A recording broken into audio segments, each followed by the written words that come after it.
Welcome to the Rant.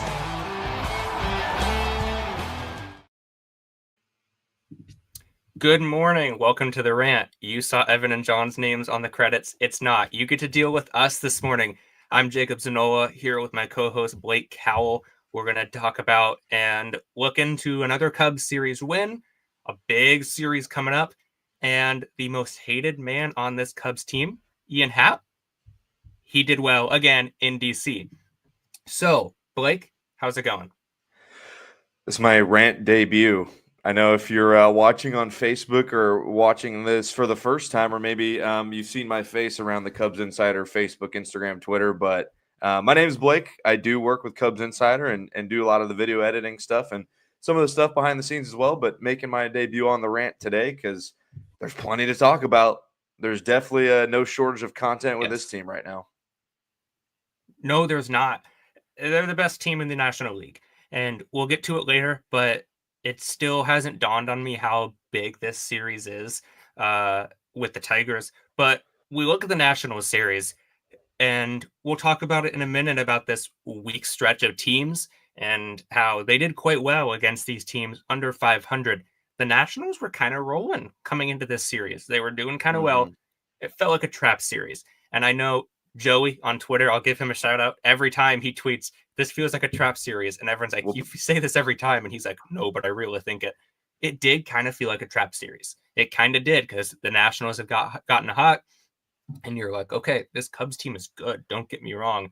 But is this where they fall and lose 2 games? They almost did. They lost 1, but that one was a fluke loss. I would say that it's a fluke loss with umpire and Matthew Boyd almost throwing a perfect game. He was elite. He's been elite, but he's been fantastic. It's incredible. Do you have any big takeaways from this series? I definitely do want to hit on Matthew Boyd just briefly because the dude's been outstanding. He takes a perfect game into the 6th, takes a no-hitter into, I think it was the 6th as well, maybe the 7th. Yes. I'm blanking on when that hit came through.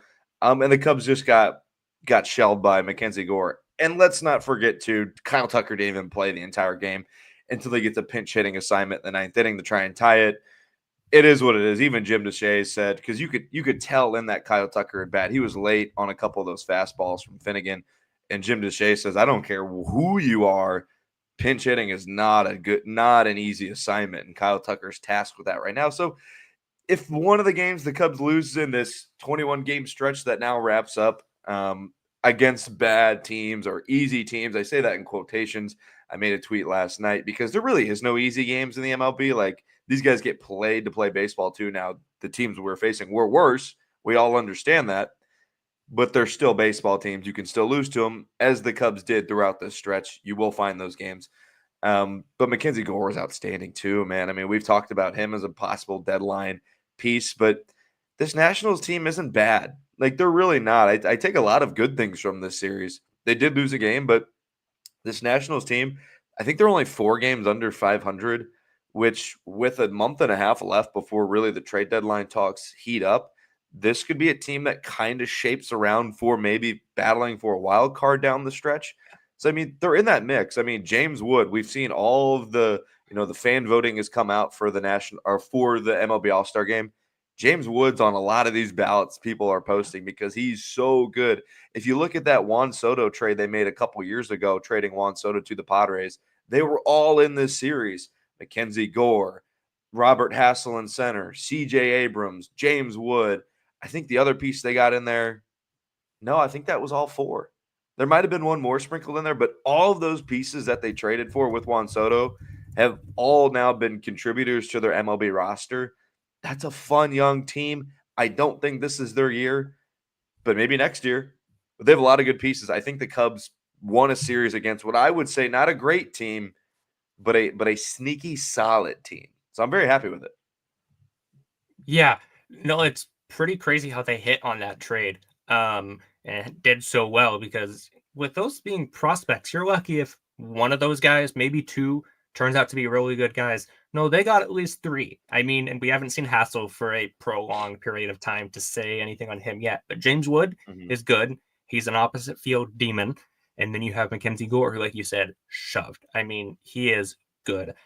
I would think the Nationals they won't sell, especially not like Gore and stuff, but I could see being a little bit of a buyer, maybe what the Cubs have been in the past, where they don't sell, but they don't buy. But if an opportunity comes up, they'll take it, to get better Yeah. in the future. Mike Rizzo's smart. He's not, he's going to make those good trades if they come up. But yeah, it was such an impressive series. And that, I think it was Luis Garcia Jr. They did the home run off Matthew Boyd to make it a 1-0 ball game on Wednesday. I mean, that pitch was like 90 feet out of the zone. Like, what? And it was to the shortest part of the park. So that's where, first, the perfect game is ruined because the umpire missed a clear strike. It was all the way in the strike zone, called it a ball, whatever. Automatic ball strike system, please get here soon. And so perfect game's gone. Whatever, that's fine. Next at bat's a single, so he loses it all, which is not the end of the world. Maybe there's some momentum there. Maybe he didn't even realize that he had a perfect game going. I didn't see if they asked him in any interviews. Either way, the momentum kind of fell off there. He was able to retire and get out of the inning. And then Luis Garcia comes in, it's a home run. He ends up giving up 2 runs. That's it. So when His you pitch take count was so low too. His pitch count was so low too at that point. So low. Yeah, no, he was through 2 innings at like 18 pitches, and then it just kept going. It's like he's averaging 8 to 9 pitches an inning. Like, it was really impressive. And yeah, the perfect game, no hitter, doesn't really matter. But the fact that he was able to only keep this Nationals offense that has, like, they have some guys to 2 runs, and then the Cubs couldn't do anything. The most frustrating part of that game is not the perfect game that was lost. It's not the no hitter that was lost. It's that the Cubs had bases loaded, no outs in the first inning, 3 straight singles, and they couldn't get anyone home. Okay, not the end of the world. Again, it's just one game, but it's frustrating knowing that could have been a sweep. But then the Cubs went down 3 straight, including a PCA strikeout, which we're used to. He did fine later in the series, but it's like, man, you knew right when that went over and right when they didn't score, you knew that was going to bite him later on. Yeah, and that was something that we've seen in years past where it was like, oh man, we really missed an opportunity. But with this Cubs team, it was like, okay, yeah, we missed an opportunity against a really good pitcher, but guess what? You still got 8 more innings to go, and you have the best offense in baseball. Or the top 2, them and the Dodgers are neck and neck in like everything right now. So I want to give them at least their credit because they're still a very good baseball team. People forget. But yeah, I mean, again, we've talked about fluke losses in this stretch. And actually, Jacob, why don't you play the clip? Because I want to give you the credit you deserve. This is why we do the clipping, so we can refer to the clip so later funny. on. Roll the clip. 21 games, right, Blake? 21, the next 21 games. Yep. Yeah, I think if you walk away with obviously anything above half, and then you're still doing well above 500, but against these teams, you want to win at least 16. I would say leave room for 5 fluke losses in there, but 16 wins, I feel like that's pretty doable against these really bad teams. Any comments on your crystal ball that you have out there in the Cape League? Yeah, the Cape Cod League crystal ball is strong. I may have to get some lottery tickets. No, I'm going to spend that money on Chipotle instead. But I'm lucky. So maybe some lottery tickets aren't the worst avenue to take this. I saw when I posted that, I posted and said, hey, I was right. And it wasn't more of a like, ha, look at me. It was just like a, wait, I guessed this right? Because that was a guess. You don't know a month out. And one of the first comments was, Jacob, are the Cubs winning the World Series? And that was like the next 3 comments. I'm like, I don't know. It might be. But that's exactly what they needed to do. They needed to be down on those bad teams and stack those wins. They're now 16 games above 500, which, dude, the Cubs are 16 games above 500. Like, I would never have guessed that entering the year, especially in June. I believe it was Alex Cohen and JD. There was somebody talking about it yesterday, and they said, I wouldn't have. Oh, it was Sharma and Mooney on Northside Territory, and they said, I wouldn't have believed that this would have been like that. It was this early that they were this high in the standings, but they came off on a heater in the first month, and then they continued it in May, and they stacked those wins. So now, as I've said before, and I'll say it again because it's so important, this team will die down for a little bit. I do not assume that they will continue with this pace and finish 45 games over 500, though that will be pretty cool. But I don't expect that to happen. If it does, great. Clip that. You can clip that and make fun of me. But either way, when they do die down, they've built this cushion that they are still going to be either atop this division or very close if the Cardinals Devil Magic continues to just, I don't even know what's happening down there in St. Louis. It's scary stuff. But this Cubs team, no matter what, it doesn't matter the team, they're continuing to roll. And we'll see that in Detroit. We'll see how they fare against the best team in the American League. I did want to focus on two more things in this national series before we move on to this monumental series in Detroit. Cade Horton. The Cubs are now 5-0 in games that Cade Horton pitches in. 4 of them have been starts. 1 of them has been a Brad Keller opener. But either way, he pretty much started that game. So other than Brad Keller, scoreless opener appearance. And Drew Pomeranz is now 2-0 in his opener appearances as well. So it's going well for Council in the openers. The Cubs won 8-3 on Tuesday. It featured Cade Horton, who was fantastic. 5.1 innings, 5 hits, 1 run, only 3 strikeouts, but he was able to limit the damage. Only 1 run keeps the guys in the game. And then you have Michael Busch, who was a double away from the single, or from the double away from the single. I can't talk. Double away from the cycle. Thank you. Yeah.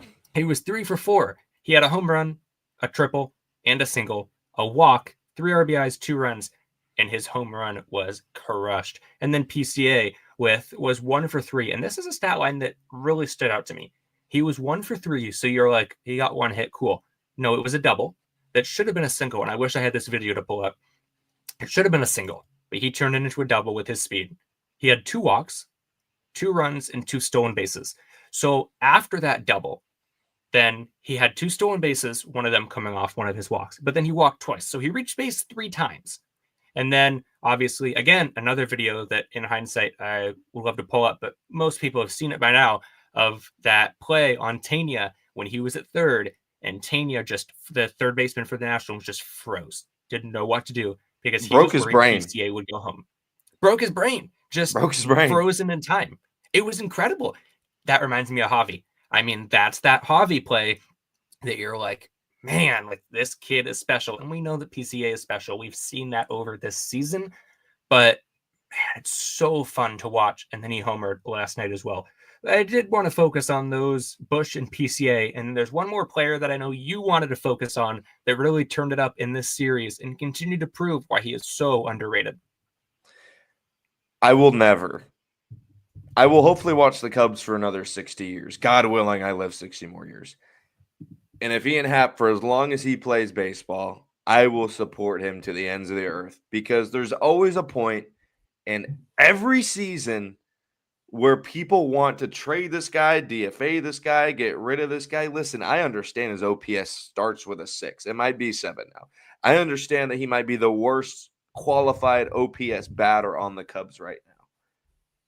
But he always finds a way, whatever point in the season. And last year it was May when he was struggling, and now is May again, coming off injury nonetheless. And he's heating up again. I think yesterday he went 3, I don't know the exact stats, but 4 RBIs. Yeah, I know he had a home run, and I think he had an RBI double in there as well. So 2 for 4. Went 3 for 6. He went 3 for 6 yesterday. 3 for 6 with 4 RBIs tacked on there as well, no matter how you shake it out. And he's always going to play Gold Glove defense. I mean, you're looking at a Cubs outfield, too, that there's 3, like, Gold Glove candidates out there. Like, there could be 3 Gold Glove finalists. Will they all win it? I don't know. But they were going off yesterday. Ian Happ had an assist that threw a guy out. Tucker had one. And PCA, I think there was a ball to the gap. And I think it was C.J. Abrams, so a little bit more of a speedy guy. And Jim DeShays was like, get him. Like, the outfield defense is crazy, and Ian Happ is a big part of that. He's won 3 straight Gold Gloves, right? 3 straight going for 4, or 2 straight going for 3. See, that's how good. It's 3 straight, is it not? That's what I'm thinking. But even when you say it out loud, you're like, oh, wait a second. Ian Happ's 3 straight Gold Gloves. Yes. Yes. Like, he's that good. Yes, like, 3 straight.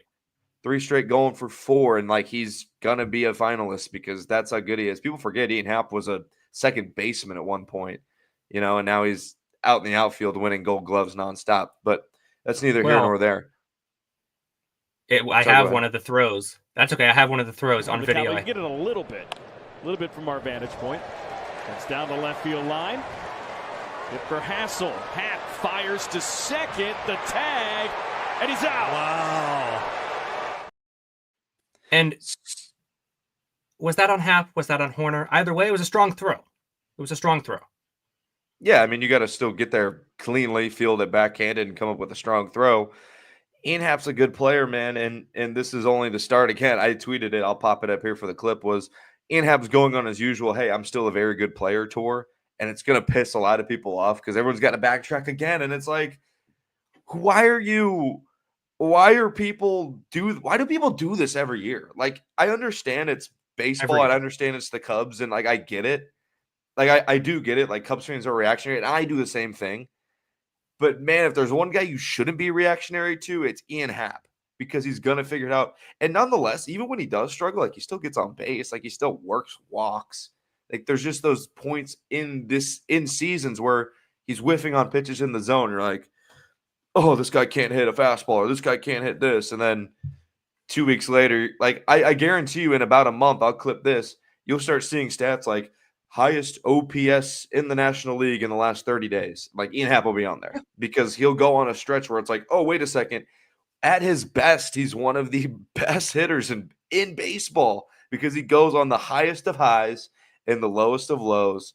And at the end of the season, when all shakes out, he's right in the middle at 4 WAR. And those are the type of players you need on your team.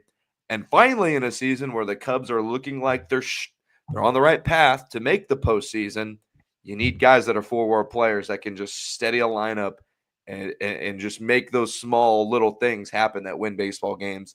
The detailed things, and Ian Happ's very detailed. We have that home run. We have the home yeah. run as well on the video. Yeah. Play it was the just home a run. missile. I believe it was like 112 or 108 rather off the bat. Ian drills it to right. Call back. Way back. It's way gone. Oh. Nukes. Yeah, nukes. Absolute missiles. Wanted to comment something you said about Bush as well. Heating up as well. I made, we were talking about when Tucker was out for a couple games. Bush is the perfect guy to slot in there. You even made the tweet. I saw it of where he ranks among NL first basemen, and he's really. I mean, the first baseman's a strong position, and when you look at across the MLB and you realize what. Ian. Clicked the wrong button. Apologies there. You get to watch the home run video again. Anyways, sorry. Continue. No, you're good. Michael Bush is the perfect guy for the Cubs to heat up because again, he's always right in the middle of that lineup. And with him hitting well too, I think that he's one of those guys that kind of catalyzes this lineup into, I say, ascending to the next level because like it's tough to say that when you're already one of the best. But if you want to go to like different historic numbers of good offense, I mean, Michael Bush is always batting like 4th or 5th. So now if you start going through this lineup and it's like, okay, you have Tucker and then you have Suzuki and then you have Michael Bush and PCA and like you have those 4 with Ian Happ leading off. It's like, man, this lineup is going to go to another level. The splits with Michael Bush too don't really make much sense of him struggling at home and not on the road. But either way, That's a weird baseball thing. Maybe we'll have to ask Brett if he's ever kind of experienced something like that of just like dominating on the road, but not at home. I don't know what it is, but it was awesome to see Michael Bush heat up. Obviously, PCA is continuing his MVPCA run. I love that that's become a thing too. But the 21-game stretch is over. Back to playing some more difficult teams. We have 2 series coming up against very good teams that I think, again, will kind of show a measuring stick of where we're at in the MLB landscape of, hey, are we for real? Or are we pretenders? And this weekend we will definitely find out. I guess we can kind of shift over to the weekend if you're good with that. By all means. By all means. So the Cubs have won 7 straight series, taking care of business against all these teams.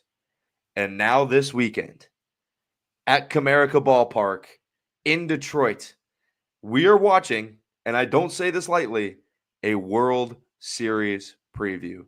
You are looking at the top team in the National League versus the top team in the American League, and they face off for 3 games, and it's going to be a ton of fun. It's going to be a ton of fun, Jacob.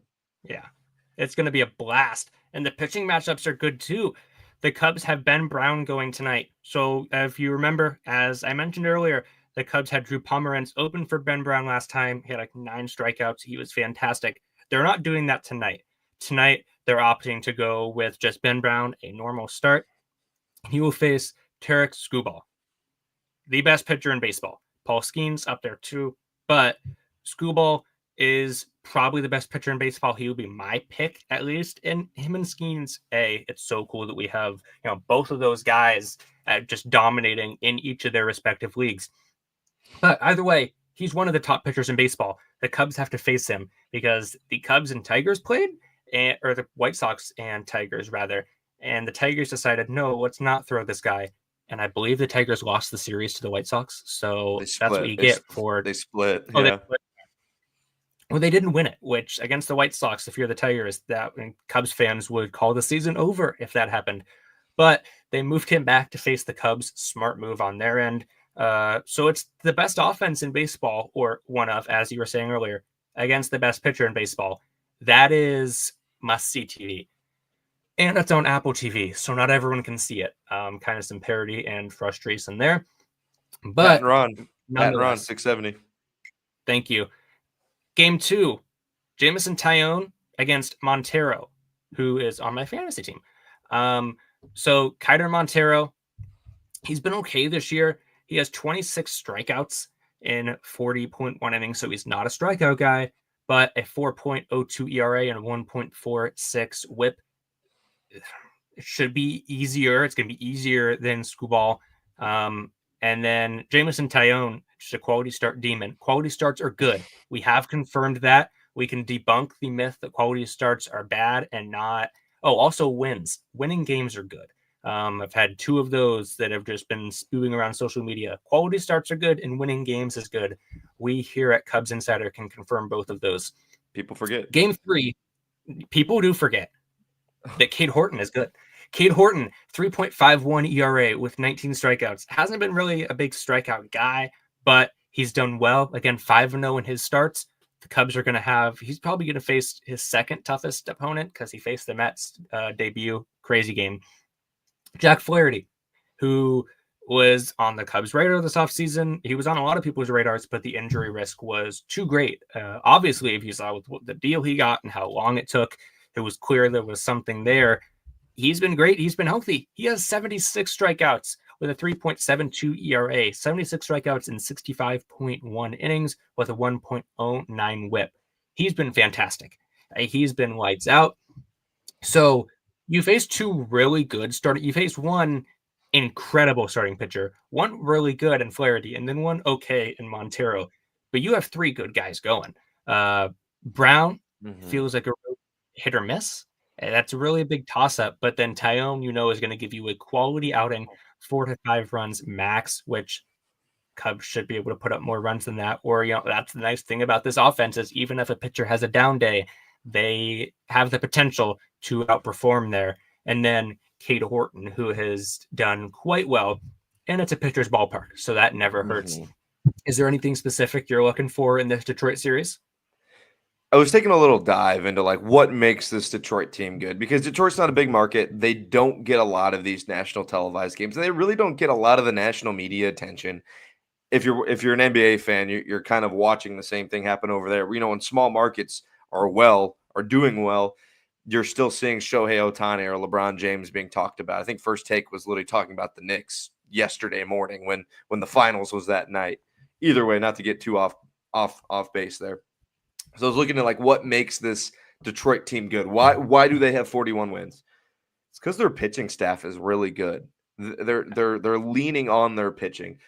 Tigers ERA right now, team ERA, they're 3rd in the major leagues with a 3.19. They're 4th in WHIP with a 1.14. Batting average against 228. That's good for 6. And they strike a decent amount of people out. They're still top 10. They're 9th in the MLB with 542. So they're leaning on their pitching. Now, their offense has put up numbers as well. We know Javier Baez is on the other side of the diamond. We're familiar with his resurgence. I think a lot of people are excited to see what he's able to do this weekend. They have a lot of other young pieces. I know Spencer Torkelson has kind of revived himself. Once a top prospect that fell off is now having a little bit of revival. But I think that this Cubs lineup, top to bottom, is way better than the Tigers. I think if you go man for man and compare them down, I think the Cubs are going to win a lot more of those matchups than people would think. Just because, well, even I say that what people would think, but the Cubs are the top team in the National League. I think so they're cool to say. better. Like, I think they're better. I'm more scared of all the teams they're fighting with in the National League. Like, I'm not saying the Tigers are bad, and I'm not saying they're fluke, and I'm not saying that if you rip the studs out of this house, it's all styrofoam and it's going to collapse. But what I am saying is that this National League and the teams they've already played and the teams they've already competed with are, I think, a little bit better than this Tigers team. Because if you look at the AL, and again, let's play the who's had the harder schedule game that I've been playing with Cardinal fans all week on Twitter. The National League is way better than the American League. And I think this weekend, I think the Cubs can win another series because I think the Cubs are better. Now, is it going to be hard against the best pitcher in baseball, Skubal? Yup. Jack Flaherty, Montero. I mean, solid pitchers. I mean, it's going to be tough. Like, it's not going to be easy. But if you give me 3 straight days of solid baseball where the Cubs don't shoot themselves in the foot, they don't blow any bullpen leads, and they just don't, Ben Brown doesn't have a catastrophic blow up where he gives up 6 runs, I think the Cubs can win a series. I don't think they're going to sweep. But as long as they do all those things, and even if they lose 2 of 3, because they're on the road still, so this isn't like a home field Wrigley advantage, like all that good stuff that really comes into play in the playoffs, I think they can win 2 out of 3. And if they do, you're going to start looking at those power rankings and saying, oh, Cubs are at the top of MLB's power rankings. I make the tweet every week. So if you want to follow Blake Cowell X on X, I make the tweet every week where you can find the Cubs in really the top 5 media power rankings. They're a consensus top 5 team. I think the highest they were last week was, I think MLB had them at 2. Them or Bleacher Report had them at 2, just below the Tigers or the Dodgers. They've been flip-flopping. But I think the Cubs are going to be right up there. And if they win 2 of 3 this weekend, I've already been saying some insane things online. I'm willing to dedicate myself to the bit because I'm dreaming of October baseball at the friendly confines. I'm already pooling some money to the side so I can go to some of these playoff games because they haven't been there since I've started making adult money and been able to afford that kind of stuff. But either way, I'm so excited for this weekend. As you can probably tell, is there anything you're looking for this weekend? It's the offense. Like the offense just to keep going. Because like I said, it's a pitcher's ballpark, especially to center field. There will be at least 1 or 2 flyouts by Cubs hitters that will infuriate me because that's a home run everywhere else, but it's not because they have a very deep center field. I like what you said about the Cubs offense is better on paper than the Tigers. And the Tigers pitching is better on paper than the Cubs. That's really fun. Like that is, I will be seated. I have made sure, at least for tonight's game, I have nothing else on. I will be seated for this game. You have amazing pitching against amazing hitting. Baseball. Like that is good baseball. That is what we ask for. Even if the Cubs lose this series, make it competitive. Make it close. Dude, I don't want to blow out. Like you said, I want Ben Brown to go 5 innings and strike out 8. I mean, that's what he's been doing. Is he's striking out a ton with less walks. That last outing was fantastic. Maybe like one of his best outings of his career. So keep it competitive. Keep it close. Get 1 to 2 runs off of Skubal, and I'm fine with that. If you get 1 to 2 runs off him, you're fine. And then I think that's a win. Like really just get a few runs off him and don't get dominated like he has to teams recently. I believe he threw a complete game last week and his last pitch was like 102 miles an hour. He's good. Like he'll win Cy Young again. But if you can compete against him and then Montero, stay competitive, and Flaherty, like they have really good pitching, but this offense is experienced and the youngsters are showing experience, and you don't need experience. Obviously, you don't need years in Major League Baseball to succeed, but they have the veterans and they have the young guys. They have the whole smorgasbord of talent. And that's really, really exciting. So I would say just keeping it competitive is my key to the game because I don't want to say the Cubs have to win this series or the season's over. Will I think if we lose the series? I don't know. Maybe I might overreact. But pre-series Jacob is telling post-series Jacob, it's okay if we lose this series. Don't get swept, obviously. Win one game. I think they can win at least one game. But the Tigers are good. So even a series loss, one of the teams is going to walk away saying, we're still really good, even though we lost the series. One of them is going to, let's just not have it be us. Let's just not have it be us, man. It's going to be a fun weekend. Super excited. I have nothing else for this episode unless you have something. Nope. But everyone enjoy the weekend. Thank you for listening. Obviously, follow Cubs Insider on everything. Follow Blake Cowlex on X on everything. Jacob, whatever you got to plug, go ahead, and then we'll wrap it up. Yeah, no, I appreciate you joining me, Blake, for this impromptu morning episode of The Rant. A little different than normal, but I enjoyed it. Follow, like he said, at Blake Cowlex on Twitter, at Jacobs Noah on Twitter, at Real Cubs Insider on Twitter, and then Facebook, which is maybe where you're watching this. Facebook, YouTube, TikTok, Instagram, all of it. We got some great content coming out on the daily. So make sure to follow and enjoy this strong Cubs season. We will have the depth and analysis as often as possible. And if we keep winning, it'll be better. And we'll get some more stuff out there for you. So that's always exciting. But until then, like Blake said, enjoy the weekend. Watch some Cubs baseball. This series is going to be fun. Enjoy it. Not many times that we can say the Cubs are involved in one of the biggest series of the season. I mean, I've been scrolling baseball TikTok, and it's not even Cubs or Tigers accounts are saying, guys, this series could be a World Series preview. Like, people are excited. Monumental series in Detroit. Make sure to tune in. Thanks for joining us, guys.